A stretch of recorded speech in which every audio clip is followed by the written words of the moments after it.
ये मन इंद्रियां प्रकृति की तरफ आकर्षित होकर भोग वृत्ति में फंसाए रही हैं।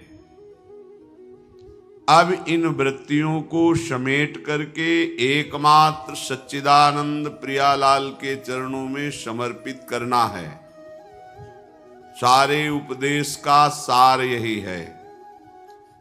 पूरे के पूरे जन्म के जन्म बड़े बड़े ऋषि मुनि महात्मा साधक उपासक भक्तजन जीवन भर यही चेष्टा करते रहते हैं कि हमारी एक एक वृत्ति प्रभु में लग जाए।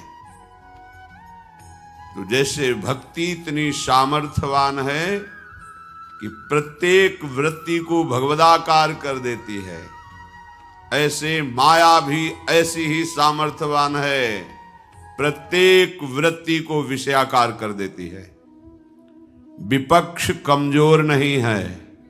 ध्यान देना, तुम जिस मार्ग में चले हो ये महाभारत से भी बड़ा युद्ध है।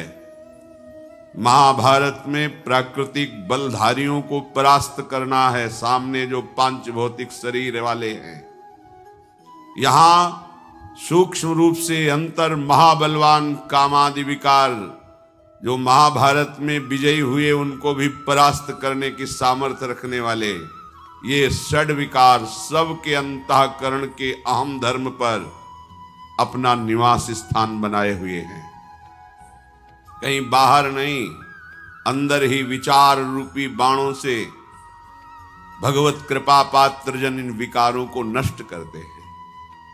ऐसा कभी युद्ध में नहीं पाया गया कि जो विजय को प्राप्त हुआ है उसके शरीर में कभी घाव ना हुआ हो।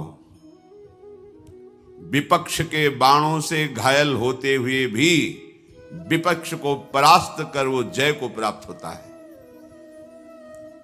ऐसे ही प्रत्येक साधक भगवत मार्ग में आचार्य वाणी, गुरु आश्रय, आराध्य देव की कृपा का बल लेकर के माया के इन बलवान पार्षदों को, इनके वेगों को परास्त करता है। ऐसा नहीं कि जब से शरणागत हुआ तब से उसके द्वारा विजय ही विजय हुई। नहीं, बहुत बार जो महापुरुष भी बन गए हैं वो भी इनकी चोट से घायल हुए हैं। इनकी चोट कोई साधारण नहीं है। बड़े बड़े मुनियों को भी विक्षिप्त कर दे। छुट चेतन जो अचेत तेऊ मुनि भय विषवासित हित सजनी स्वरूपा, हरिवंश महाप्रभु कह रहे हैं। कभी न कभी उपासक को ये आंतरिक शत्रु अपने वेग में फंसाकर परास्त करना चाहते हैं, परास्त नहीं कर सकते क्योंकि भगवत बल है, चूक हो सकती है। हमें सदैव ये ध्यान रखना है कि हमारी एक एक वृत्ति प्रभु में लगना है। यही हमारे जीवन का लक्ष्य है। अगर हम किसी भी साधक से चूक हो जाती है, गलती हो जाती है, हृदय से जलो, प्रभु से क्षमा याचना करो, क्षमा समुद्र है, आगे बढ़ो। राग द्वेष का, निंदा स्तुति का समय नहीं है, नहीं तो हमारा मार्ग इसी में बाधित हो जाएगा। माया जीत जाएगी और हम हार जाएंगे। ये ऐसा प्रहार है कि कोई विपक्ष को नहीं देखता है, सीधे उस व्यक्ति पर अंगुली उठाई जाती है। ये कोई साधु ही जानता है कि इस मार्ग में चलने वालों को कैसी पीड़ा सहनी पड़ती है। आप सब अपने हृदय को देखें, प्रकृति के वार को सहने की एक मिनट सामर्थ्य नहीं तुम्हारे अंदर। अगर किसी के अंदर है तो आचार्य गुरु का शरणागत ही होगा। जो प्रभु का आश्रय है, प्रभु के नाम जप में लगा है, वही इस वेग को सह सकता है, इनके प्रहार को सह सकता है। हजारों सद्गुण हैं, एक वृत्ति दुर्गुणी हो गई, तुम्हें संसार क्षमा नहीं करेगा। उपासक सावधान, वो 1000 गलती करेगा फिर भी मुझ में ताव देकर निकलेगा। अपनी सफाई पेश करेगा, गर्व में रहेगा। तुम उपासक हो, एक गलती होगी 1000 गालियां देंगे, कोई क्षमा करने वाला नहीं, क्षमा समुद्र प्रभु के सिवा। चूक ना होने पावे, चूक हो जाए तो हृदय से प्रायश्चित करो। हे नाथ, आपकी विमुखता के कारण चूक हुई। अगर मेरा भजन चल रहा होता तो मैं इस कुमार्गगामी प्रवृत्ति से परास्त नहीं होता। दुर्वासना मम सदा परिकर्षयन्ति। हे नाथ, देखो ये दुर्वासना सदैव मुझे अपनी तरफ घसीट रही है, कृपा करो। उपासक रोए प्रभु के सामने। गर्व का तो स्थान ही नहीं है। संयम से चल रहे हो तो भगवत कृपा है। संयम बिगड़ गया तो कहीं ना कहीं प्रमाद है, भगवत भजन की विमुखता है, तभी ये हमको विकार परास्त करते हैं। इसलिए भगवदवाणी, गुरुवाणी, संतवाणी, इनका जब हम आश्रय लेते हैं, अक्षरशः बिल्कुल अपनी बुद्धि न लगा के, तब हम इस माया के पार्षदों से विजय प्राप्त करते हैं। एक छोटी मोटी बात नहीं, संसारिक लोग नहीं जानते। एक झटके में चारों खाने चित्त जो गिरते हैं, वो क्या जाने लड़ना। इन विकारों से लड़ना तो कोई भगवत प्राप्ति के मार्ग का उपासक ही जानता है। घाव पे घाव होता है, कोई मलहम लगाने वाला नहीं। और हमारे प्रभु निरपेक्ष होकर केवल देखते हैं। किस लिए? तुम्हें बलवान बनाने के लिए कि तुम हमारी माया से परास्त ना हो। उठो, फिर लड़ो, फिर गिरोगे, फिर तुम्हें ही लड़ना पड़ेगा। चाहे जितने जन्म लगे, तुम्हें बलवान होकर निकलना पड़ेगा। ये हमारे प्रभु चाहते हैं। इसलिए अर्जुन जी को आदेश करते हैं, मात्रा स्पर्शास्तु कौन्तेय शीतोष्ण सुख दुखदा आगमा पाइनो अनित्यास्तास तितिक्षस्व भारत। हे अर्जुन, ये इंद्रियजन्य अनुकूलता प्रतिकूलता का तुम्हारे ऊपर प्रहार होता रहेगा। ये उष्ण कामादि अग्नियां, शीत, अनुकूलता, प्रणाम, नमस्कार, प्रशंसा, ये दोनों तुम्हारे जीवन में आएंगे। तुम्हें ना तो अनुकूलता में फंसना है, ना प्रतिकूलता से निराश होना है। तास तितिक्षस्व भारत, इनको सह जाओ, महात्मा हो जाओगे, परम पद के अधिकारी हो जाओगे। भगवान सामने खड़े हैं, पर कहते परम पद के अधिकारी तभी होगे जब तुम सह जाओगे। अगर तुम सह नहीं पा रहे हो तो बल को मांगो प्रभु से। वो इंतजार कर रहे हैं, तुम अहंकार होकर दैन्य भाव से मांगो तो अपिचेत सुदुराचारो भजते मां मनन्य भाग सा दुरुष मंतव्य सम्यक व्यवसिता है सा। चाहे जितना बड़ा दुराचारी हो, एकमात्र भगवान के बल का आश्रय ले ले तो महात्मा बन जाएगा।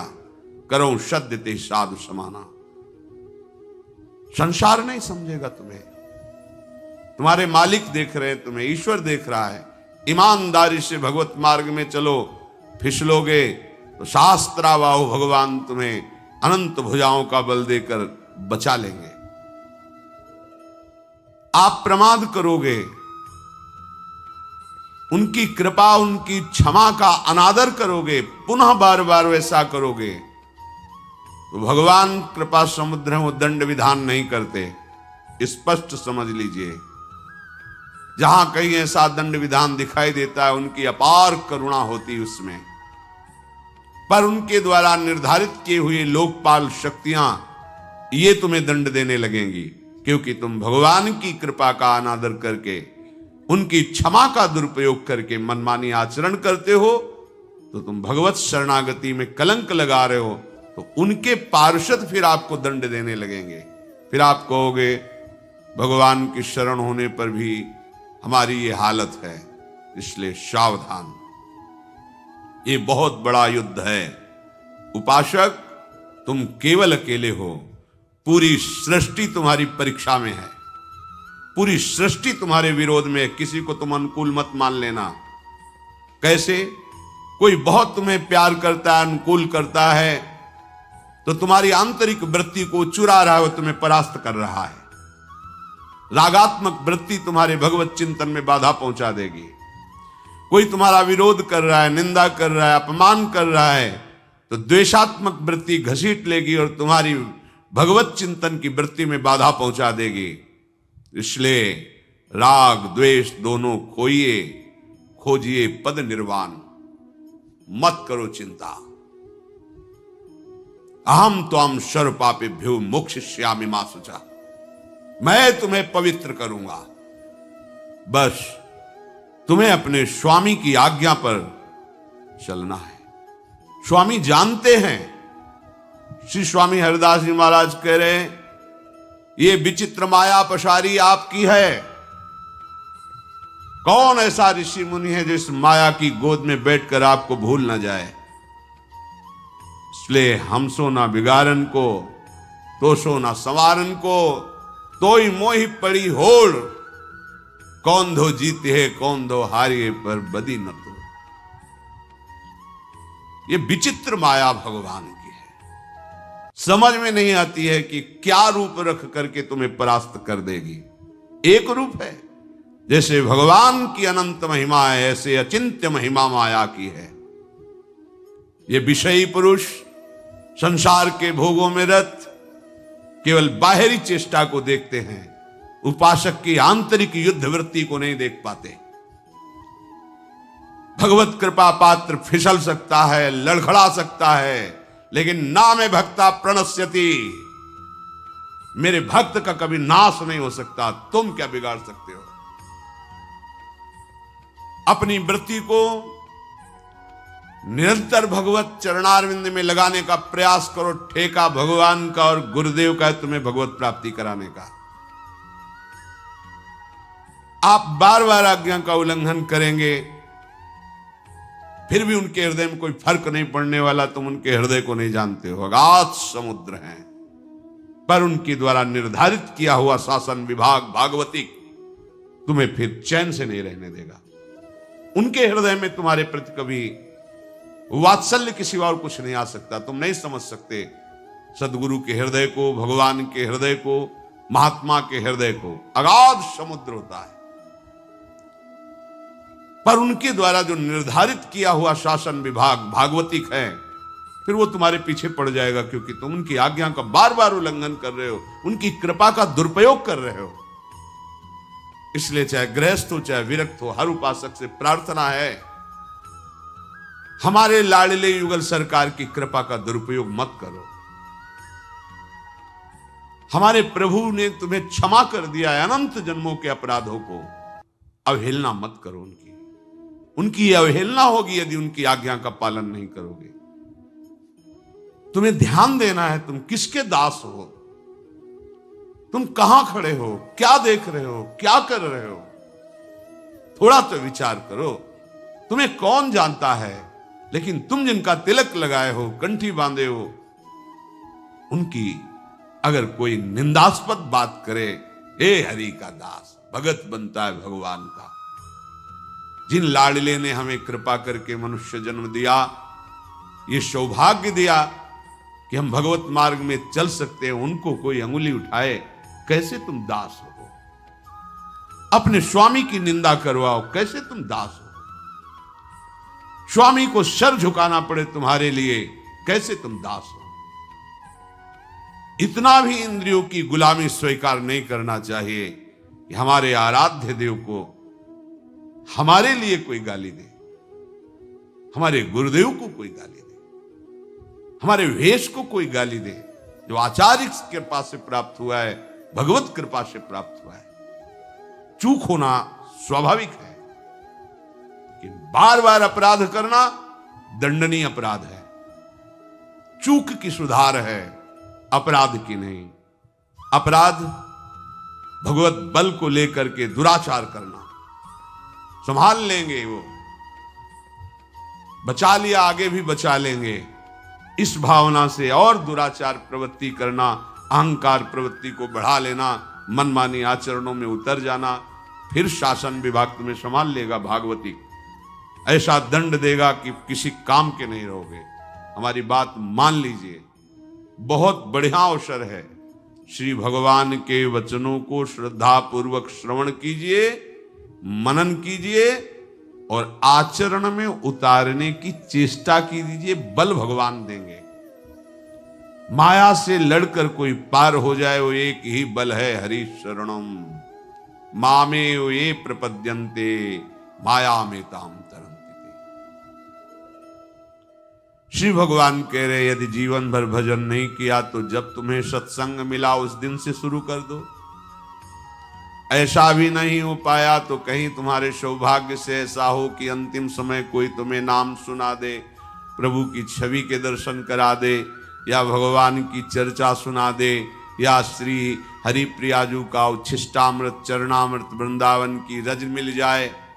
निश्चित अंतिम समय प्राप्त होने पर उसे भगवत प्राप्ति होती, कल्याण हो जाता है। या भगवान के धाम और पुरियों में वास करे आजीवन, रहने सुधार करके, तो भगवान की दिव्य लीलाओं में भी प्रवेश हो जाता है। कल्याण होना अलग बात है, मोक्ष होना, भगवत प्राप्ति होना, लेकिन लीला में प्रवेश करते हुए उनके संग, उनकी सेवा में रहना, ये दुर्लभ बात है। भगवत प्राप्ति का मतलब होता है तरंग समुद्र में समा गई। कल्याण का तात्पर्य होता है कई रूप उसके होते हैं। इस जन्म में जो तुम्हें साधन व्यवस्था मिली, दुरुपयोग किया तो भगवान तुम्हें फिर किसी जन्म में कृपा करेंगे, नीचे की योनियों में ना जाने देंगे। अगर नीचे की योनियों में चले गए तो पूर्व का किया हुआ भजन फिर उसको उठाएगा। ये कल्याण के अंतर्गत चलता रहता है। लेकिन इसी जन्म में हमें श्री जी के समीप पहुंचकर उनकी सेवा में, ये सबसे दुर्लभ बात है। और ये दुर्लभ बात हमारे लिए सुलभ हो गई। आचार्य कृपा की उपासना अर्थात जीटी रोड, राजमार्ग, आंख मूंद के दौड़ो, गिरोगे नहीं। बस उपासना की बात में चलो, जो आचार्य चरण के, सीधे निकुंज पहुंच जाओगे। इधर उधर देखो मत, कहीं आकर्षित मत हो, लड़खड़ाओ मत। अगर कहीं लड़खड़ा रहे हो तो बहुत समर्थ लोग आपके साथ चल रहे हैं, आपको दिखाई नहीं दे रहा है, आपके साथ है। बड़े बड़े अव्यक्त महापुरुषों की कृपा उन साधुकों पे होती है जिन्होंने निश्चय कर लिया इसी जन्म में भगवत प्राप्ति करनी है, तभी वो आगे बढ़ पाते हैं। अपने बल से नहीं, इन महापुरुषों के आशीष से, उनकी कृपा प्रसाद से। ये माया दुरंत है, खिलवाड़ नहीं है। क्या जाने जो माया में खेल रहे हैं। माया मुक्त होने के लिए बड़े बड़े ऋषियों ने कृष्ण शरीर करके रात दिन भजन किया, भगवत कृपा पात्र बने, तब जाके अपने लोगों को तो नाम के बल से, नाम कीर्तन के बल से, धाम आश्रय वास के बल से वो दुर्लभ वस्तु प्राप्त होने का अवसर मिला है। सावधान रहिए। अगर अंतिम समय तक तुम्हें यह सौभाग्य नहीं मिला तो आगे के श्लोक में श्री भगवान कह रहे, यम यम वापि स्मरन् भावम त्यजत्यन्ते कलेवरम तम तमेवैति कौन्तेय सदा तद्भाव भावितः। हे कुंती पुत्र, मनुष्य जीवन में जो जो कार्य करता है वो सब मन में टेप होता जाता है। पूरा वीडियो है, एक जन्म का नहीं, अनंत जन्मों का।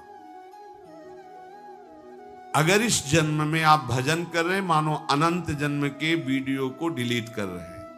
तभी आप देखो भजन करते समय करोड़ों बार वही काम वृत्तियां आती हैं। वो काम वृत्तियां पुरानी जो परत की परत जमा है वो निकल रही, जो वृत्ति आई वो नष्ट हुई, तो वही वृत्ति करोड़ों बार हमने क्रियाओं में की है, तो वो करोड़ों जमा है, वही निकलेंगे। तो आपको लगेगा आज तक नष्ट नहीं हुआ, नहीं, हर वृत्ति नष्ट हो रही, पर आपका बहुत स्टॉक जमा है। अगर आपने भजन नहीं किया तो डिलीट वाली बात ही नहीं हुई। तो भगवान कह रहे हैं कि अंत काल के समय में पूरे जीवन के कर्मों का परिणाम वीडियो बनाया जाता है। जैसे एक साल क्या क्या श्री जी का उत्सव हुआ, आधा घंटा में पूरा बना के रख दिया, ये झूला उत्सव, ये उत्सव, उसको फाइनल में देख सकते हो कि एक साल में ये हुआ। ऐसे पूरे जन्म का उसका तैयार होता है। जो भागवतिक शासन विभाग है निर्णायक, वो पूरे मरणासन में पहुंचने के पहले ही निश्चित हो गया, सुअर बनेगा, कुत्ता बनेगा, नालिक कीड़ा बनेगा, भूत बनेगा, निर्णय हो गया। क्या होगा?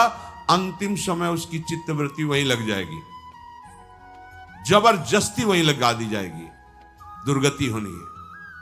उसी भाव में शरीर त्यागेगा, कर्म का पहले नरक में भोग भोगेगा, फिर उसे अन्य योनियों में डाला जाएगा। अंत काल में जिस जिस भी भाव का स्मरण आएगा, शरीर छोड़ता हुआ वो उसी भाव से भावित होकर दूसरे योनियों में उसी भाव में चला जाएगा जिस भाव से भावित रहा है। कितनी दया भगवान की है। अंतिम तक सुधार की बात कही, अब सावधानी की बात करें कि यदि आप अंतिम समय तक हमारा स्मरण नहीं किया, भगवत स्मरण नहीं हुआ, भजन नहीं बना, साधना नहीं बनी, तो आप ये समझ लीजिए कि फिर आपकी दुर्गति निश्चित है, क्योंकि वही संसार का भाव आएगा।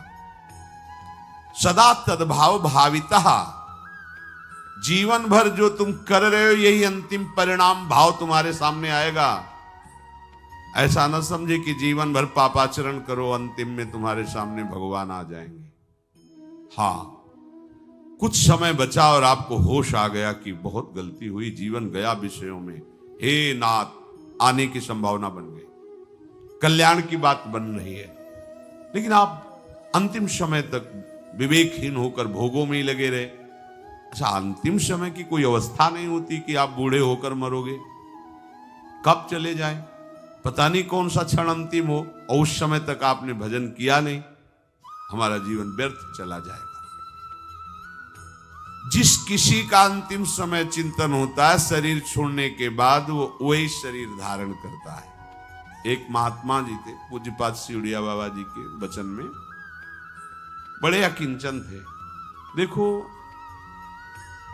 जो साधु का जीवन होता है केवल साधु ही जान सकता है, आप नहीं जान सकते, क्योंकि चले ही नहीं तो जाने का है। जैसे आप सब कृपा पात्र जन हैं, अपने बाप की कमाई में जी रहे हैं, आप असलियत समझिए। ये जो आप विकारों से बच रहे हैं, वैराग्यवान हैं, आप संसार के राग से ऊपर उठ रहे हैं, ये आपका नहीं है, ये आपके बाप का है। हमारे सबके बाप हैं हित सजनी जू, हरिवंश महाप्रभु, मेरे लाडले युगल और मेरे गुरुदेव। उनका प्रताप हमें जिला रहा है और हमें चला रहा है, नहीं तो एक कदम नहीं चल सकते। अपनी योग्यता को आप सब बैठ के देख लीजिए कि अगर झांक के देखो तो अगर मनीराम के ऊपर शासन न हो कृपा का, तो हमें कहां गिरा दें। आप देख लो, सब देख लो, बैठे हो वृंदावन में, अपने घर में हो, विचार करके देखो तुम कितने जितेंद्रीय हो, कितने तपस्वी हो, कितने महान विचारवान हो। एक क्षण बैठ के देखो, अगर तुम्हारे अंदर शुद्ध विचार आ रहा है, भगवत भाव आ रहा है, संसार से वैराग्य की तरफ बढ़ रहे हो, तो तुम्हारे अहंकार भरी साधना से नहीं है, ये शरणागति का प्रताप है। ये उनके प्रताप से इतना ही नहीं है, उनके प्रताप से तुम्हें भगवत प्राप्ति भी होगी। हरिवंश प्रताप ही जानत हैं, हरिवंश प्रबोध प्रमाणत हैं, हरिवंश सुसर्वस्व हैं तिनके, सुख संपत्ति दंपति तू तिनके। गर्व मत करो, दैन्य भाव से भगवत चिंतन परायण रहने की चेष्टा करो, यही भाव तुम्हें अंतिम में आ जाएगा। एक महात्मा भक्तों के यहाँ भ्रमण करते, संतों का स्वभाव होता है भिक्षावृत्ति की, कहीं रुके, कहीं किसी को प्रवचन के द्वारा कृतार्थ किया, कहीं किसी की सेवा लेकर कृतार्थ किया।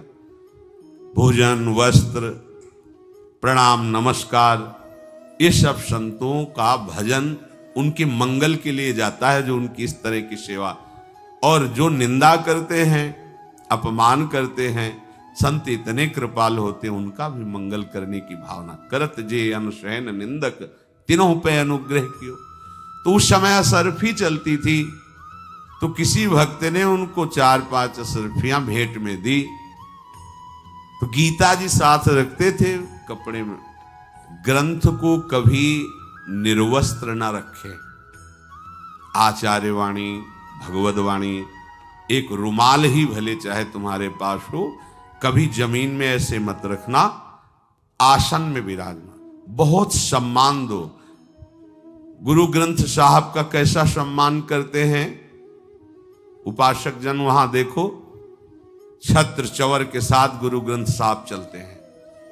हमें लगता है हर वाणी का सम्मान आचार्य और गुरुवाणी का ऐसे ही करना चाहिए। प्रणाम है उनकी श्रद्धा को और उनकी इस भावना को, जो अपने गुरु ग्रंथ साहब को भगवान की तरह और भगवान से बढ़कर मानते हैं, प्राण देने के लिए तैयार हैं। अगर गुरु ग्रंथ साहब की तरफ कोई भी अवहेलना की दृष्टि से देखे तो उनकी सेवा करने वाले अपने प्राण निछावर करने के लिए तैयार हैं। हमें शिक्षा हर जगह से लेनी है। हम अपने गुरु ग्रंथ को कैसे रखते हैं, ये ध्यान करना है। आचार्य वाणी, भगवद वाणी साक्षात आचार्य और भगवान का स्वरूप है, वैसे ही हमें रखना चाहिए। तो गीता जी को सुंदर वस्त्र से आविष्ट करके रखते थे, उसी में 5 असरफियां रख ली। भाव ये था कि किसी दिन संतों का भंडारा करेंगे। गीता जी में वो सुरक्षित रखी कुटिया में अंतिम समय आ गया। अब चिंतन फंसा कि वो 5 असरफियां जो गीता जी में रखी हैं, कैसे बताऊं शिष्यों को क्यों रखी हैं। बोल सकते नहीं, चिंतन, वो चिंतन उतना हुआ, शरीर छूट गया। तो स्वर्ण का, धन का चिंतन होने के कारण सांप की योनि मिली। पर ज्ञान विज्ञान संपन्न, उनको पूरी चेतना है। लगा है कि एक धन का आश्रय लेने से मेरी दुर्गति हो गई। किसी तरह अगर उन असरफियों को साधु सेवा में लगा दिया जाए तो मेरी योनि बदल जाएगी। अपने शिष्य को स्वप्न में, देखो हम तुम्हारे गुरु हैं, मारना नहीं मुझे। गीता जी की जो पोथी है ना, वहीं हम सांप के रूप में बैठे हैं। अभी हमारी नवीन अवस्था है, अर्थात नया सांप का बच्चा जो मिले मैं ही हूं। मारना नहीं, तुम वो असरफी लेकर के संतों को भंडारा कर दो, हमारा जीवन बदल जाएगा। देखा जाके तो छोटा सा सांप का बच्चा पड़ा, प्रणाम किया, खुला असरफी, असरफियों से संत भंडारा किया, देखो सांप मर गया। यम यम वाप स्मरण भावम त्यजत्यंते कलेवरम। एक संत भगवान, अंतिम समय था, पड़े थे, ऊपर आम का पेड़ था, पका हुआ आम का फल था, उसमें दृष्टि चली गई। कीड़ा बनकर उस आम के रस को पाए, फिर उनका कल्याण। बड़ा सूक्ष्म है अंतिम निर्णय। यद्यपि जो भगवान का भजन करते हैं भगवत प्राप्ति निश्चित है, पर ये उदाहरण केवल इसलिए दिए जाते हैं कि देखो गति में कितनी प्रबलता है चिंतन की। हिरण का चिंतन की, अगला जन्म हिरण का। हम अगर जीवन भर भगवान का भजन करेंगे तो देखो वो सांप बने, पर उनको पूरा भजन, पूरा ज्ञान है, उपाय भी हुआ कुछ क्षण के लिए, पर चूक तो हो गई ना। साधु का जीवन धन बल नहीं होना चाहिए। सम लोष्टास्म कांचना, इसकी सिद्धि होनी चाहिए। पत्थर का, मिट्टी का डेला और सोने की बराबर वृत्ति होनी चाहिए। इसका मतलब नहीं को फुटपाथ में फेंक देगा, सोना है तो तिजोरी में रखेगा, लेकिन महत्व बुद्धि मिट्टी के ढेले से ज्यादा नहीं है। सदुपयोग हो या कोई लूट के ले जाए, उसकी मुस्कुराहट में फर्क नहीं होना चाहिए। ये मायाकृत है, ये मातृ बुद्धि रखने लायक नहीं। जैसे एक गृहस्थ आदमी बाजार में जाता है, कितने का है कपड़ा? 100 रुपया मीटर। अरे नहीं भाई, 100 रुपया किसे, तुम 80 रुपया दो। नहीं चलो 95 तुम्हारे लिए। अरे नहीं, 15 मिनट झगड़ के 15 रुपये बचा लिए। साधु कितने का है? 100 का। अरे ले 110 ले, तुझे छोड़। हराम का आया ना, इसलिए नहीं, तुम नहीं जानते, तुम 15 मिनट में 15 रुपए बचा रहे हो, वो 15 मिनट में 1000 बार नाम जप कर रहा, उसकी कीमत क्या है? तू क्या जानता है? तेरे को अर्थ महान दिखाई दे रहा, उसको नाम महान दिखाई दे रहा। कौन प्रपंच करे? ले, जिसने मेरे को दिया तू भी आनंद ले, भजन कर। पूज्यपाद श्री ग्वारिया बाबा जी महाराज धनी मानी पीछे लगे, बढ़िया कमरा सजवाया राजा महाराजाओं की तरह, सिंहासन बनवाया, बैठे, बढ़िया बढ़िया भोग आया, पाए, बुलाया 8-10 गृहस्थों को, तुम ये सिंहासन ले जाओ, तुम तकिया ले जाओ, तुम ये कमरा ले लो, चल। तुम्हारी गणित महात्मा की गणित बड़ा फर्क है। वो भगवान के वैभव को देख रहा है, तुम भगवत वैभव को अपना मान रहे हो, हमारी संपत्ति। एक महात्मा जी ट्रेन में जा रहे थे तो किसी ने सोने की चैन वाली घड़ी पहना दी थी, बढ़िया धनी आदमी था, गेरुए ही वस्त्र थे लेकिन बहुत हाई क्वालिटी के बढ़िया वस्त्र, बढ़िया बैग, सब बैठे थे। सामने गृहस्थ बैठे थे, हंस रहे थे, सोने की घड़ी तो देख रहे थे, बड़े अद्भुत प्रवृत्ति के थे। होगा बाबा जी एक प्रश्न करे आपसे? हाँ भैया करो। बोले जीवन कमाते हो गए, हम सोने की घड़ी नहीं बांध सकते, आप बांधे हो, कैसे बाबा जी हो? हम में आप में अंतर क्या रह गया? हाँ बच्चा बात तो सही। ये कौन सा स्टेशन आ रहा है? बोले अमुक के सर। अवतर के चलते चाय पीते, एक एक चाय बनाओ। गृहस्थ ने पूछा कितने की चाय है? बाबा जी ने कहा चाय पीने से मतलब तुम्हें पैसे हम देंगे। जितनी भेंट दी थी जजमान ने, भगत ने, सब रख दी और कहा चाय पी लो। चाय वाला तो खुशी हो गया, गाड़ी हारन देने लगे। बोले एक और चाय बनाओ। बोले बाबा जी गाड़ी जा रही है। बोले बच्चा हमारा मन हो रहा है, इधर हम पैदल ठहरेंगे। और बोले वो बैग और वहीं चैन उतार के रखे। बोले बच्चा किसी ने दिया है, कोई ले जाएगा। और उठे और चल दिया। संतों को तुम वहां चवन्नी के साथ थोड़ी होता है। तुम्हारे को लगता है धन महत्वशाली है, उनको लगता है भगवत विधान महत्वशाली है, भगवान का नाम चिंतन, भगवान की शरण। आप बोलोगे अरे धन का दुरुपयोग, अनंत ब्रह्मांडों को 1 सेकंड में रचता है और 1 सेकंड में मिट्टी में मिला देता है। वो हमारा मालिक है, हम उसके गुलाम हैं। बाप का अंश बच्चे में आता है।